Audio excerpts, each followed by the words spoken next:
Okay, so this is video 2 of the TRADWIFE trend or whatever. So you have to go to video 1 in order to hear what it is. Hear the different stories of the TRADWIFE people. And I have some of my opinion. Now this video is going to be talking about my opinion in reference to what I heard.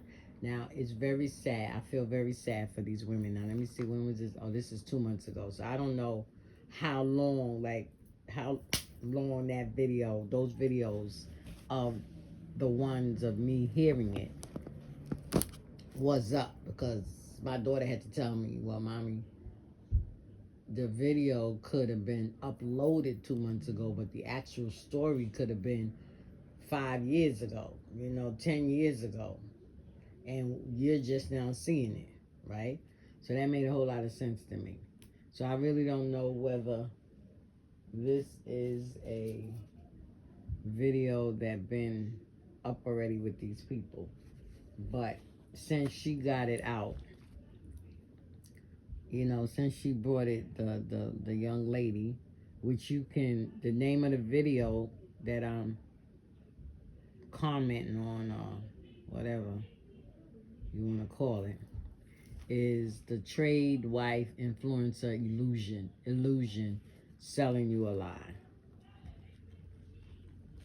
So I'll what's the face said in each of these videos.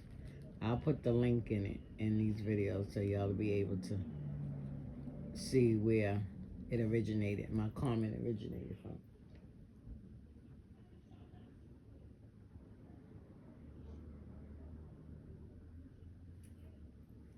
So, okay, so now, let me state, what's the next one? Because I wrote down so I can stay focused. So, it's me, it's opinion. So, my opinion on this is that we as women, right, me as women, I'm gonna talk about me. Me as a woman, right, I'm married. I got married at the age of 19. I had my first child at 20. So I got married at the age of 20. I got pregnant at 19 and had the baby at 20, right? 83, yeah. 83, 63, 73, 83. Yeah, I was 20 years old because I was born 1963. My first child I had in 83. So that's 20 years later. Right? I was already out of school. I didn't have my GED. I had no job. I worked on a job while I was in school. They had something that was called co-op, where you work 1 week and go to school 1 week. And I got a good job, and I probably could have kept the job if my mind was job related, but it wasn't. Okay? But anyway, I got married at the age of 20, had my first child at the age of 20, right? And responsibility set in. And I probably would have been all right if I just had one child. I wouldn't have been all overwhelmed. But I went and had 2 more children by my husband, right? So now, all I can say is that it's not easy being a housewife. I'm not going to go into the biblical aspect as yet. This is my opinion right now. It's not easy, being a wife to 3, 4, 5 children, even 1, right? But I can only categorize more than 1 because I had more than 1. It was not easy. It was very overwhelming, you know what I'm saying? And if you don't look out for you and take care of you gonna either lose out in the end, or you won't be able to make it. So I was busy putting everybody ahead of me as a woman, as a pet person, and as a parent. In order to be a good parent, you have to be good to yourself. The Bible itself says, do unto others. I'm sorry, the Bible got to come into my story. Do unto others as you would have others do unto you. Right, so what you do to others is based on what you want done to you. You ain't gonna know what you want done to you until somebody do something to you that you don't like. But then it all stems back to who you are. People gonna treat you based on what you think of yourself, not what they think of you. So that's where it comes into a marriage. A man is gonna treat you, no. A man should treat you based on how he wants to be treated and what he thinks of you. That's why, and I guess he does do that. That may be the reason why, or some of the reason why, marriages don't work, relationships don't work, spouses cheating on one another. Because it's what they think of the individual. Is what they feel of the individual. It starts out with love, but it ain't the kind of love that God is talking about in the Bible. So if you got some lust going on, right, then that's what it's going to be about. You going to be wanting this woman only to lust after her. And after a while, you don't want that no more. You see what I'm saying? You want something else. So now you're going to do all you can to degrade this woman that you done stood in front of the judge, not the judge. You done stood in front of the priest or the preacher. But most of all, that people ain't thinking, you standing in front of God when you make a vow. That's a big vow. And I don't want nobody to think that the consequences to marriage is nothing. Yes, you going to pay for how you treat one another. God is not going to let you get away with it. We're not going to go about biblical anyway. So, me, I got married young, and I stuck it out. I went through whole lots.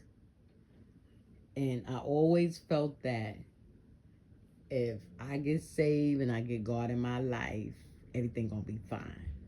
But I didn't stay safe. I didn't keep God in my life, so everything wasn't fine. I went on out there. I got a hold to smoking cigarettes. I got a hold to drinking. Why? I wasn't raised up in that. I was raised up around that, but I wasn't raised in it because my grandmother was the one who raised me, and she didn't smoke and she didn't drink. I went to church. I ain't see all that in the church. You know, I hear people say, excuse me, I've heard people say, and they still saying it, that they will go to church, and when they come out of church, they go outside, they see the pastor out there preaching. I mean, that's what he should have been doing. They see the pastor out there drinking. They see the pastor out there smoking. And then when it's time to go back in, he go right back in there and get up on the podium and preach. So people think that's the reality of church and salvation. So when they come into church, they expect that to be going on. Let me come from that line. I'm going back into the biblical aspect. Okay, so my opinion on these ladies. The one that was talking about the alimony, the one that said that she had the house and all of this, and she ain't had no, let me see, the first one, that really got me. That's what made me want to say something. You know, the husband went out. I'm paraphrasing. I'm trying to get it together in my head, but I'm paraphrasing. He did all of that, and now he wanna leave her, and you know he was cheating on her. Thank you, Holy Ghost. So now he was cheating on her. Once she caught him red-handed, now he's taking the responsibility of making her suffer because he got caught. Right? He done stayed with her for all these years. I forgot how many years it was. Done stayed with her for all these years. 15 years. He done stayed with her for 15 years. Thank you, Holy Ghost. And now he decides that he's going to cheat on her. And now all these 15 years he with her, he cheating on her. I don't know whether from the beginning. But if he was cheating from the very beginning, that's a red flag right there for you, my dear. He had to be cheating before you got together. He had to be cheating when he was doing that bar. He had to be cheating when y'all was in law school. But he was so slick about it, and you was so in love with him that you ain't see all that. Okay, so I think that's about all I can do with opinion. You see what I'm saying? Because I don't want to state my opinion too deep or too bad on it due to the fact that everybody's life was different from mine. I stuck with it. A lot of people say, what? If that had been me and my husband tried to do something to my kids, that would have been it. Some women probably would have killed the man, right? I had response on some of my videos when I would talk about it off and on in different scenarios and different aspects and concepts. They would leave comments stating that that's the reason why. No, they said, you're not apologizing for the wrong that you did and for what you allow to happen to those kids. And maybe that's the reason why your daughter is doing this or did this and etc. etc. And I was talking about respect at the time. And so I said, it really doesn't matter, not in a bad way or disrespectful way to my daughter, but in a roundabout way. It doesn't matter what happened in the household. She's still supposed to respect me as mom. So now when you, as a child and growing up, and you get within your spirit and your soul and allow the devil to tell you, I ain't respecting my mommy because my mommy sat there and allowed this to happen. You don't really know what happened. You just know that you went through what you went through. You don't know what was going on with mommy. You don't know whether the man had her tied up in the closet. You don't know what happened. You see what I'm saying?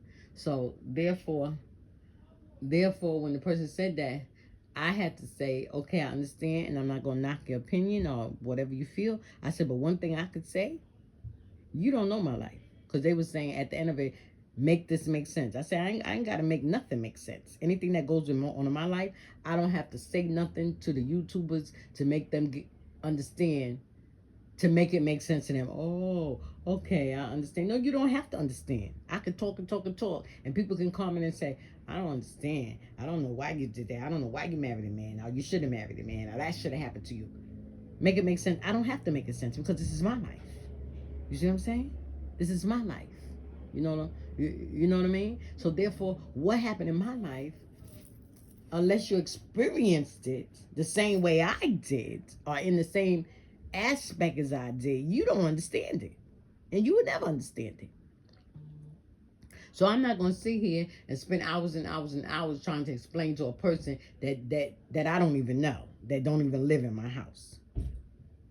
And I'm not going to sit here, because if I was to sit, well, let me finish this. I'm not going to sit here and tell you the whole story, because if I was to sit here and tell you the whole story, it would be, I'm 61 years, it'd be like 59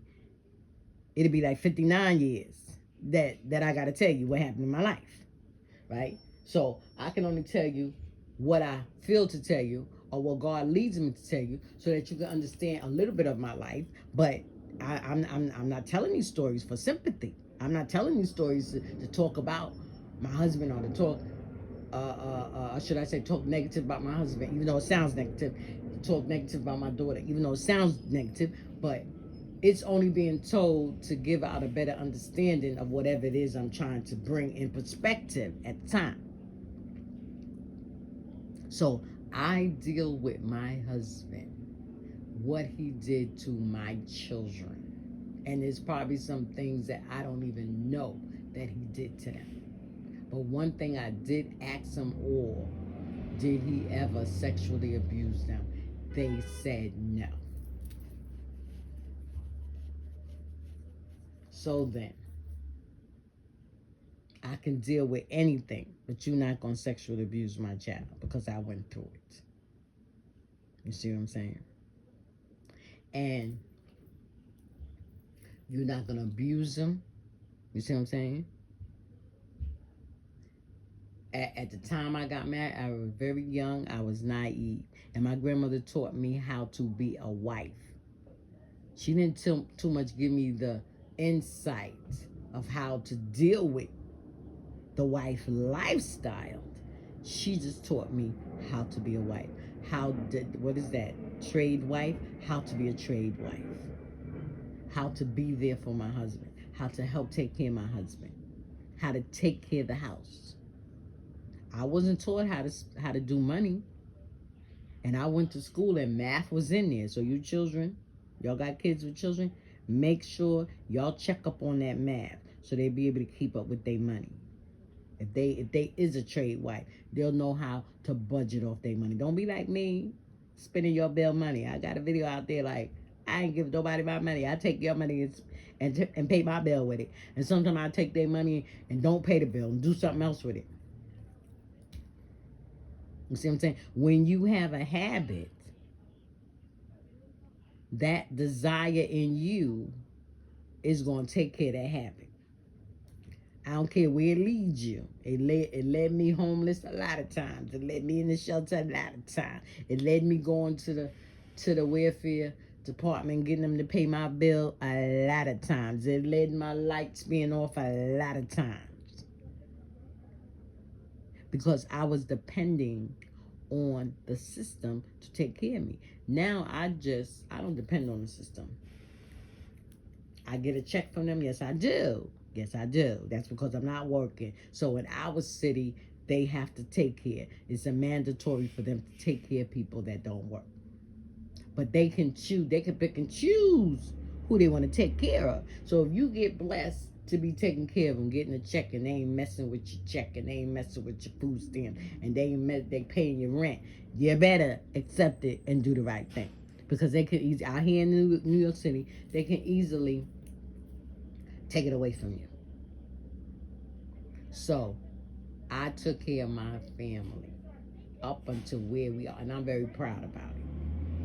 We're about to move, if it's Lord's willing, into the best apartment that I ever been in. And we're about to move into an apartment with the things that I wanted and then some.